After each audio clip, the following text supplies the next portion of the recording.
Hi guys! Welcome to my YouTube channel. Kung bago ka pa lang po sa aking channel, please do not forget to subscribe, like, and share para po lagi po kayong updated sa aking mga videos. Ang pag-uusapan po natin guys ay tungkol po sa emergency loan program ng GSIS para sa kanyang mga active members at old age and disability pensioners po na nagtatrabaho po or residing sa mga provinces ng Quirino, Apayao, Aurora, Santiago City, Cabagan, sa Isabela na nag-declare ng state of calamity dahil nga po sa mga nakaraang bagyo tulad nila Nika, Marce, Ophel, and Pipito. Kayo po ay magkakaroon ng emergency loan. Yan, pwede po kayo mag-file ng inyong emergency loan sa pinakamalapit na GSIS. Ang deadline for application in the provinces of Quirino, Apayao, and Santiago in Isabela is on December 20 po. For Aurora Province and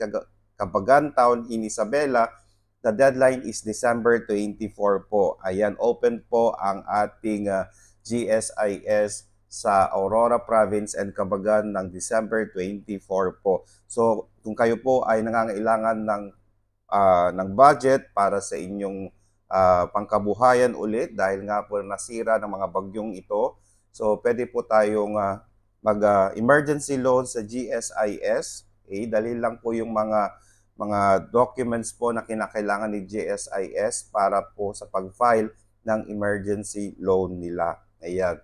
So, inimbitahan po natin yung mga nagtatrabaho, nakatira po sa areas po na na-mention ko po na pwede po tayo magkaroon ng emergency loan sa GSIS para po makabawi naman po tayo sa mga dagok ng ating, siyempre po mga dagok sa ating buhay dahil sa mga bagyong dumaan sa ating probinsya, sa inyo pong probinsya. Kaya po, ulitin ko po, pwede po tayo magkaroon ng emergency loan sa mga provinces na mention ko po, which is Quirino, Apayao, Aurora, Santiago City, and Cabagan Town in Isabela. Ang deadline po ay for the provinces of Quirino, Apayao, and Santiago City in Isabela is on December 20 po. At sa Aurora Province and Cabagan Town in Isabela po, the deadline is December 24 po. Okay? Sa mga qualified members po without existing emergency loan, pwede po silang humiram ng 20,000 pesos, while those with existing loan balance may apply up to 40,000 pesos. Ayan guys, so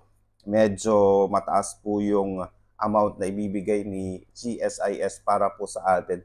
Magkano po yung interest? The loan has a 6% interest rate, okay? A 3-year payment term, and redemption insurance coverage which settles the loan balance in the event of the borrower's death during the loan term po. So, may 6% interest po at ito po ay 3-year payment term. So, sa mga gusto pong mag-apply ng emergency loan ng GSIS, mag-apply na po kaysa uutang po tayo sa 5-6. And guys, para po mabawi po yung mga nawala sa atin sa nagdaang mga bagyo. Okay? Guys, sana po nakatulong po ako. Maraming salamat and stay safe. Bye-bye!